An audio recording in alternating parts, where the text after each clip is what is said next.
Carlos Nelson with Cascade Sports, and today we have a special guest. And when I say special, because he's homegrown right here in Kansas City, headquarters of Cascade Media and Cascade Sports. And my daughter went to school with this gentleman here, and most of the people in the athletic community, especially the basketball community here in Kansas City, know this gentleman, Mr. Terry Nuna. How you doing, Terry? I'm doing good. I'm doing good. We today is like an off day for our team. We just had we played Texas A&M Corpus Christi yesterday. So now we trying to get ready for Thursday. We play Ole Miss. What was that like? Well, since you went there, because I really wanted to ask you, you know the deal. Most of my guests, they watch Cascade Sports, and when I say you know the deal, they go back to kindergarten because they know the deal. But before I ask you, do you know the deal? Run it down. What took place yesterday? I mean, it was our second game of the season. So for us, we just happy, and it's a blessing just to be able to play just with all the stuff going on with COVID. And back a little way from the camera, because the top of your, Okay, can you see me? Yeah, a little more, come up just a little bit. All right. Bam, yeah. Good? Okay. All right. All right. So, did you get a chance to look at some of your players, see what's going on? Yep, and it's good because with us we got a young team, so it's a lot of it is new experiences for them. We also have a kid from Canada, kid from Croatia, from Greece, and from Denmark. So we have freshman kids that are, like from overseas and stuff. So just that whole thing for them is new, and trying to be able to communicate with them, in addition to trying to be COVID safe and socially distant. And so, I mean, it's new challenges, but for us, we just happy to be able to play. Hey, Terry. Yeah. I ain't even gonna go into the drill yet, since we on what's going down up there at KU. What's your responsibilities? So I work with of course, recruiting. We all do recruiting. I work with we all do scout reports and have to scout games and that kind of stuff of our opponents. And then my position I work with here is the forward, so the kids that can play inside and outside. Hey, I'm interrupting you. Tell me this, because you've been with a couple of college programs, and you've seen basketball evolve. My friend off the East Coast, Curtis Simon, he's been in with ESPN and different for BET Sports, and I had contacted him like with you. You know the people, you contact him. And when I was doing this interview, he was saying the big men, like the forwards and what have you. I was like, do they back them down to the backboard? He's like, they face up more now. Yeah. Talk about that, the change in the game. Yeah, so it's real. There's not as many post players, so back to the basket. So just thinking the guys' games, Shaqs and Pat, we grew up with the dominate, like you had to have a big post player, you had to have a center to win, where now it's all about people being positionless, so it's not a lot of positions. So the kids that I coach now, we have post players, so they're 6'3", 6'2", girls that can play inside, so they can play with their back to the basket, but they can also shoot threes, they can handle the ball. So it's just so many changes, where it used to be the big person get the rebound, outlet it to the point guard brings it up, and the post player would just go park their butt in the paint. Where now this post player and play outside. That's my mentality, because I really don't watch the sport like I should, to have a sports network that I hadn't noticed. And when he mentioned that, I started looking at games. Big men wasn't backing down. They was just coming shooting that shot in your face. So it's really changed. So this is brought to you by the Cherry Company. We'll find ways to score in the paint. Like I think once you get down to the nitty gritty of it, I Mhm. mean, the top level teams, whether it's so it's guards that are being able to post up, guards that are driving to the basket, because it's still, even with analytics and all that stuff, the most analytically sound shot is still a layup. So the best Yep. teams are still gonna be getting layup. I'm glad you even mentioned that. Yep. How has that changed the game?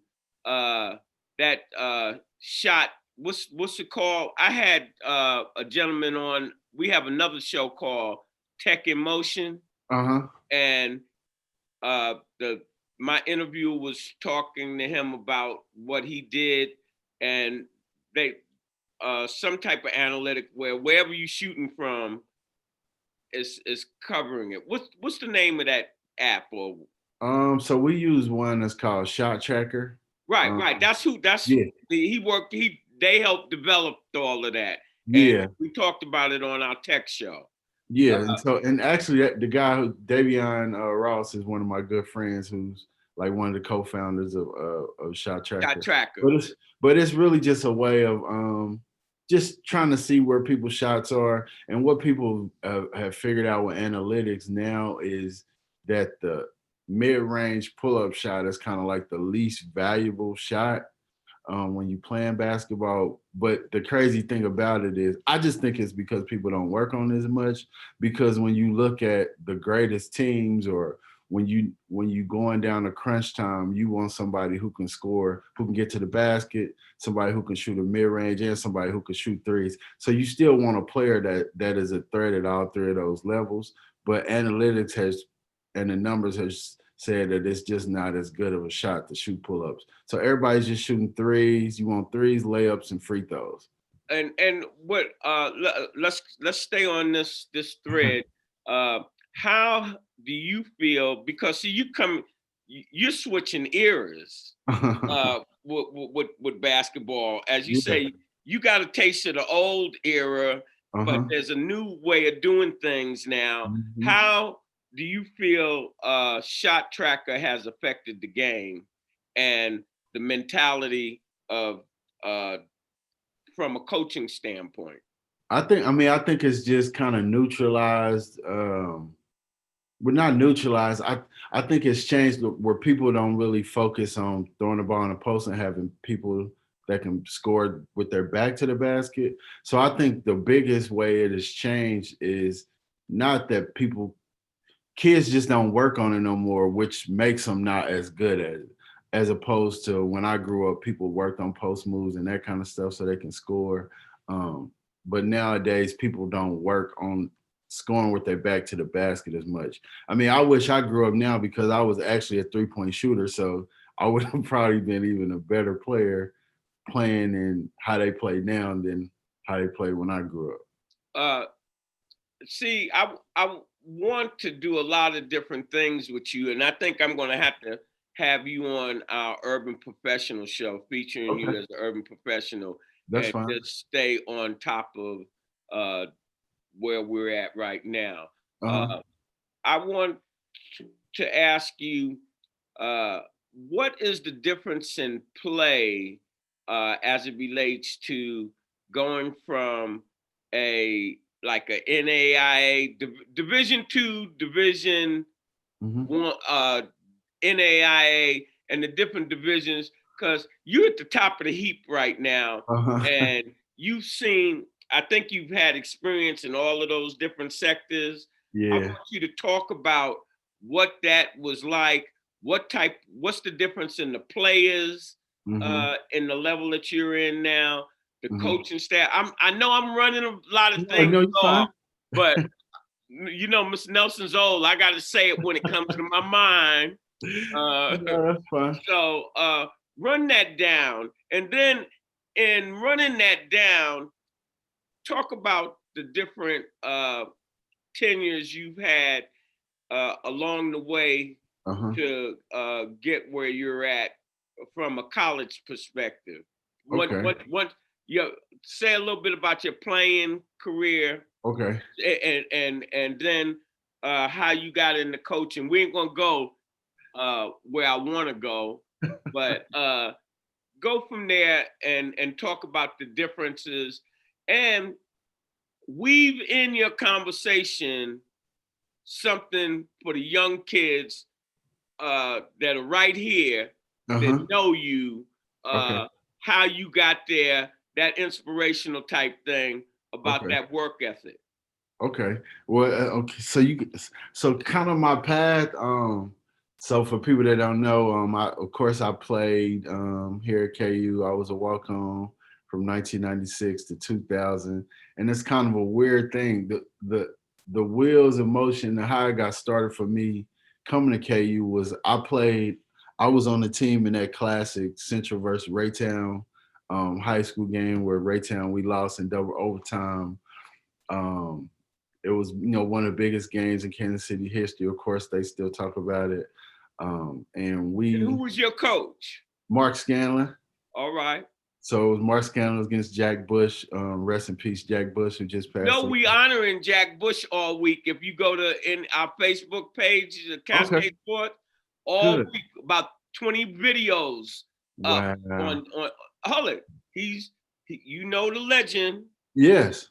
All right. Mm-hmm. Go ahead. Yeah. So in that game, I didn't play, and so before I went to Raytown, of course I went to Lincoln from 6th grade to 10th grade, and when every time at Lincoln we played Central, I had like a lot of my best games. So going into this game against Central, I was super confident. I felt like I was gonna play good. It was the whole city was there, and I ended up fouling out. I only scored like 9 points, and I to this day say that's the worst game of my career in high school. So after the game, we lost the game. There was a crowd there, and I'm sitting with my cousin Reggie Middlebrook, and I'm just depressed. And I was telling him on that bench, I was like, man, I messed up my opportunity. I will never ever get a chance to play in front of this crowd again. So I was like distraught. I'm interrupting you now because people that have never been to Kansas City game that you're talking about, tell them what that crowd is like.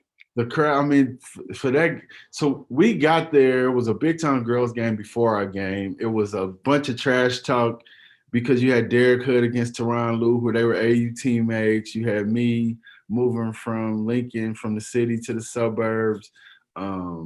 They were big. They were 6'8", 6'7", 6'9", dunkers, and we started 5, 6 foot guards. And we were kind of like the darlings of the city because we were undefeated. And so it was just like a clash of the Titans, the game. And you had, them talking trash about we didn't play nobody all season, and they had played all these great games. And we were saying that the people they played weren't that good. They were soft. Yeah, so it was a bunch of trash talk throughout the year.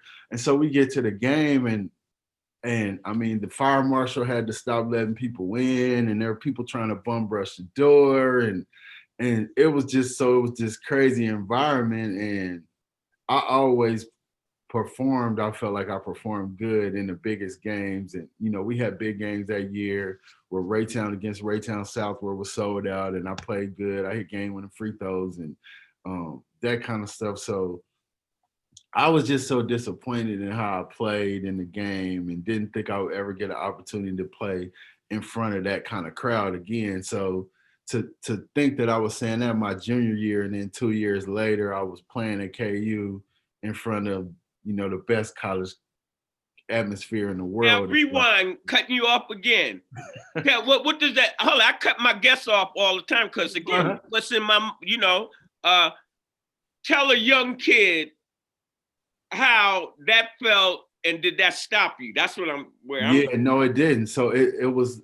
So when I was telling him about just having a chance to play in front of that crowd, that was like my biggest motivation for when I got to my senior year and I was trying to think about schools that I want to play at. And I had scholarship offers to go to smaller level and mid-major and smaller schools, but in my mind, I was a competitor and I just wanted to play at the highest level. And people thought I was crazy because the KU team that I was going to be walking on to was preseason #1. We had like 7 NBA Who was players. On that team?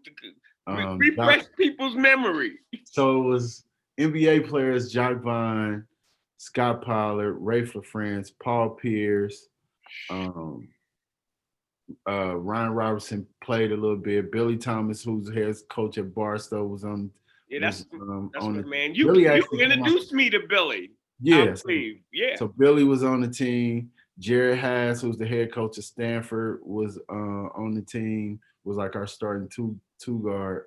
So I mean, we were loaded, and it was 6 seniors and 4 juniors. So it was super experienced. So people thought I was crazy. Like, why would you ever go there? But in my mind, I felt like my thinking was, if I go to KU, at some point I feel like I'll be good enough to get some clock. I feel like at some point with my personality, with my work ethic, with my ability to play, at some point I'll be able to get on scholarship. And coming out of high school, I had a real good ACT score, and I won a bunch of academic scholarships. What type of tell them what type of scores you came out with? I mean, I think I only got like a 25 or something, but it was. Only, But I don't think that was. man, 22. They be like good night Nadine with that, and you up there on 25. Yeah. Yeah, but I didn't. I mean, I didn't really. I didn't think I did as good as a former Lincoln kid. I Right. felt Right. like I should have got, but I didn't do as good on the times when I took the test was um, Friday nights. We had games the night before, and I know I didn't test as good, but it was still good enough. My GPA was good, so I won. I won I won the Leon M. Jordan scholarship, which was a big scholarship. I won a scholarship through my church. I won. And what church? Get a church a It plug. was my church that I grew up with was Faith Mission Church. Is now on Brush Creek, which is down by Gillum Park. So I had scholarships with them. I had like a minority business scholarship through KU. So I compiled enough money so I could pay for my school in the hopes that by my sophomore year that I was gonna earn a scholarship, which is what ended up happening. So people thought I was crazy for coming I would have here. thought you was crazy too. Yeah, because I turned down guaranteed full rides, but my thinking was, and I don't know how I was thinking this way, was if I go to KU, um, I'm gonna graduate. I'm gonna meet all these alumni people. I'm gonna play for Roy Williams. So once I graduate, I'm gonna have these great references to be able to help me get a job once I graduated. So that was like my thinking, in addition to being able to play at KU. Cut you off again.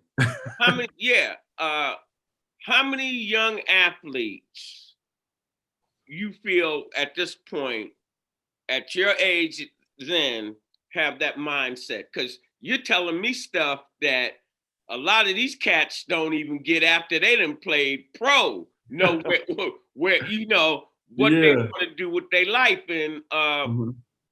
it's important. As I said, how old were you when So you? I was 17, 18 years old. That So was you my thing. young would be young Turks think y'all know something on the court. You see, he said he played good, but his mindset is where he wanted to go, and Yep. it didn't have to. You had plan B because you Yeah. said I'm gonna go to KU even if I don't make it, but I think I'm gonna make it. I Mm-hmm. still am gonna meet a lot of different people that are gonna be able to influence my livelihood possibly Yep. because your connections are your currency in this Yep. life. Yep. Yep. And that's what I mean. I never thought I was gonna be a coach. I never wanted to be a coach. But once I started coaching, from coaching the little sixth grade girls that I started with the Missouri Phenom and building that program up to where they were powerhouse, and then getting my first college coaching job, all Where of was the that at? Run that. They don't know. so I started coaching Missouri Phenom. I graduated from KU in 2000. After I graduated, I told Roy Williams he wanted to give me a job coaching, and I told him I wouldn't ever coach. I didn't want to coach; it was too stressful. So can he help me do something else? So I didn't coach, but then he ended up paying for me to go to grad school. So I stayed here and got my master's degree in sports management. Still didn't know that I wanted to be a coach. came back to Kansas City, started teaching in Southeast High School.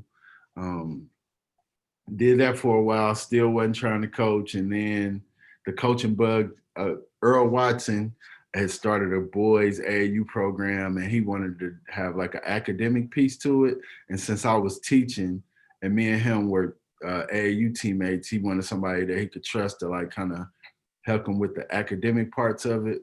So I started off with him doing that, but then the coach, something happened with the coach that he had coaching the team, and I have been taking all the boys to practice and stuff every day. So he kind of taught me into, can you just finish coaching the kids for the rest of the summer?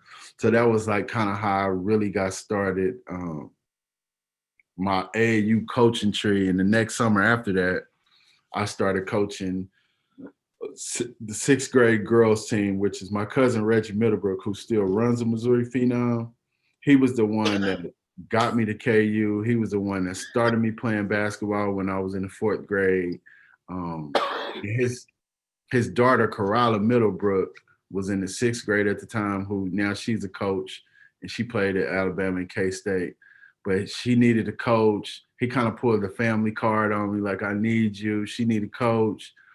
And we started our first term. I didn't really know the kids on the team, and once I got out there, he knew I was gonna be competitive. And we went from, in the sixth grade, we were teams with names written on the jerseys in our first tournament, to 5 years later, like, we had kids that were committed to top level schools, and we had a kid that ended up going to UConn. Afisa Collier was one of the kids, and now it's the Missouri Phenom is one of the top programs in the country. So, but what helped us build the program when I started coaching was our recruiting pitch was, we got Terry Nooner, who's an ex-KU player who can help get you to where you need to get. And if you come with us, like, he gonna develop you. He knows the game, he knows pros and that kind of stuff. So we were utilizing KU to help us. And then when I got offered my first job, Missy Tiber, who was at Southern Illinois at the time, I had never coached college, and she called Danny Manning and Steve Woodbury and Neil Doherty, who was one of my assistant coaches, and Roy Williams, to give me a reference. And they were all like, Terry hasn't coached, but he's always at coaching clinics. He learns fast. He has good character.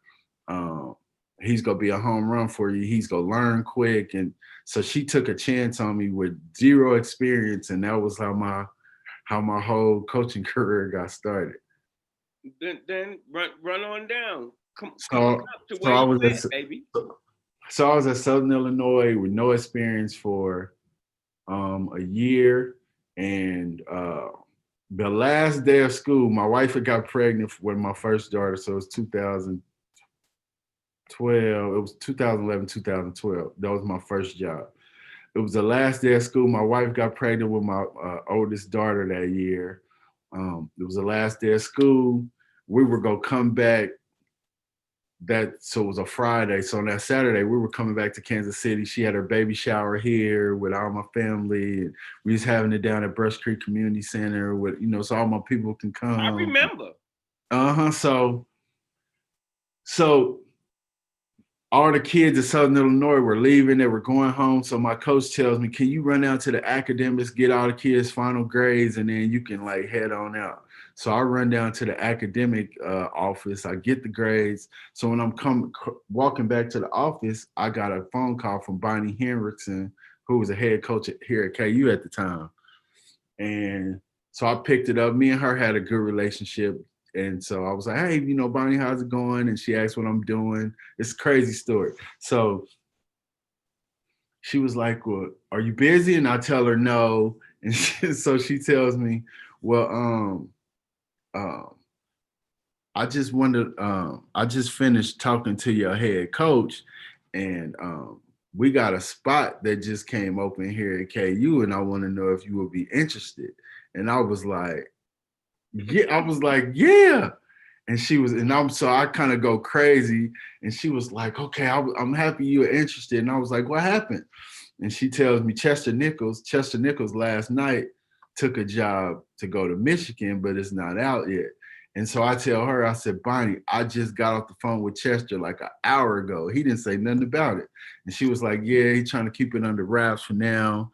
But we want you to come back home if you're interested. And I was like, yeah. And so she says, well, when can you come home? When can you come up here to meet with us? And I was like, I can be up there Monday. I'm coming there tomorrow for a baby shower. I'll be up there Monday. So I packed my suit up, do the baby shower Saturday, come up to KU, meet with everybody, and starting at like 9 in the morning. And by the end of the day, like 1 or 2, she offered me the job. And so I was on the KU payroll by Wednesday. So got the job. I booked it back to Carbondale, Illinois, packed my stuff up, and came back up here. And that was how I went from a mid-major to KU, which was a Power 5. So then I was here for a year. We made it to the Sweet 16. We beat Don Staley to make it to the Sweet 16. And then at the end of the year, Christy Curry, who's the head coach at Alabama, she was at Texas Tech, and she got offered that she left Texas Tech to go to Alabama. So my cousin, Corella Middlebrook.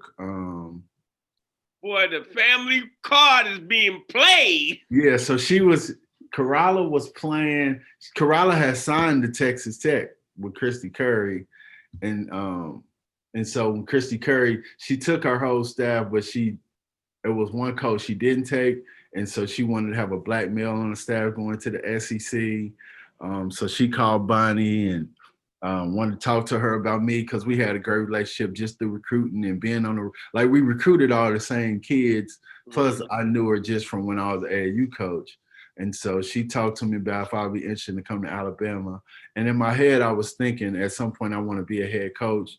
I was only a Kansas City Midwestern guy, and I kind of wanted to expand like my recruiting, like reach and be able to know new people, even though I'd never been down there. So I took the Alabama job, helped Christy get it going. Corella ends up signing to Alabama, which was one of our dreams. We always talked about, me and her, like someday we would be together at a college, never knowing it would be Alabama. So I was there for 3 years, helped Christy build a program. This program is brought to you by Dielectric LLC, Energy in Motion. I went from zero experience. I started in late June to November of that year. She just made me the recruiting coordinator.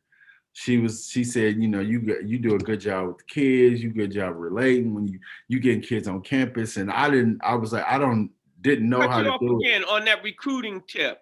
Mm-hmm. What is that like, Terry? Do you go and see? I'm from the 60s era. Uh-huh. They did phone calls, but a lot of times coaches would come to the house. Uh-huh. Is that still prevalent? Run that down to our. Yeah, we do. You can do home visits starting with kids. Starting in March of a kid's junior year, you can do home visits with them. So yeah, I've been doing home visits since I started. So you have a presentation, and you and the head coach or the rest of the coaches go in, and some of the families cook, some of the families are just more business oriented. Yeah. So, because I haven't seen that process since I came out of high school in '69. Yeah, we still do home visits. Yep, we still do. So families cook? Yeah, families cook. Some families do, some families don't. With me, my biggest thing is like I'm scared of dogs. And so that's like and it seems like every time I go on a home visit, people's dogs just gravitate towards me for some reason. I got to try to be normal. And Tell me this. What is it like, them families that just want to get down to business? What is that? That's a whole different but it's what? I think for us is usually because before you went to the home, you talk to them like recruiting starts so early now. Like it's kids that we start talking to. So the kid, AZ Fudd, number 1 kid in the country, when I was at Maryland, I was going to her games. She was in 7th grade. So it's like you have all these years of progression. All right. Progression. You built up you built up a relationship with them. So you kind of have a feel of how they go be. Usually before you go in, you go you gonna want. I mean, you gonna know all of the people that's gonna be here. Usually, they're people that you've always had some kind of interaction with, so you kind of know how it's Tell me gonna this, go. and today, do you think that the parents have as much influence as the coach, or does the kid even think for themselves? Yeah, Because I think it's both. So you have, I mean, you have kids who their parents are just gonna make the decision for them. Like you have all the spectrums from that to the AU's gonna have all the influence to you had the kids who the other end is the parents or people around them who are not helping them at all or just gonna let them make decision, which I think me being on the coaching side and being from the AU side, I like it when it's like people kind of have like I think kids need a little bit of guidance, but not somebody telling them where to go. So because I mean at the end of the day, yeah, I mean they're still kids. So I mean, there's so so much money involved yeah, now that uh-huh. me from doing sports, participating in sports, uh, and that's another deal that I don't want to get in with you. I just think that money has just really it's a good thing, but Hmm. if you don't have morals and the the other things, uh, it's ruining ruining sports from my perspective. Yeah, I mean, and now it's like you said, there's so much money involved, whether it's salaries of coaches to longevity and contracts of head coaches, salaries of assistant coaches, and you're talking about. To me, I look at it like I know there's a lot of kids that get there's I mean there's a lot of coaches that get upset with parents that are being too involved, which I get it because doing too much is always a bad thing. But then I look at it like as a black man, African American person, I think about us as black people. Like when I see the crazy parents at the tournaments, I think about when I was an AAU coach, how much it costs for these parents to travel there, how much it costs for them to pay, how much the food costs, how much the hotel costs. And then you look at black parents like having these kids, giving them a chance to be able to have a 4-year scholarship so they're not graduating in debt and the kind of head start they would get from a scholarship. So when I think about all that stuff, I don't really worry or get as think the parents are crazy because I understand the financial ramifications, especially for us as black people just trying to give our kids a head start on life and It's giving an them. investment.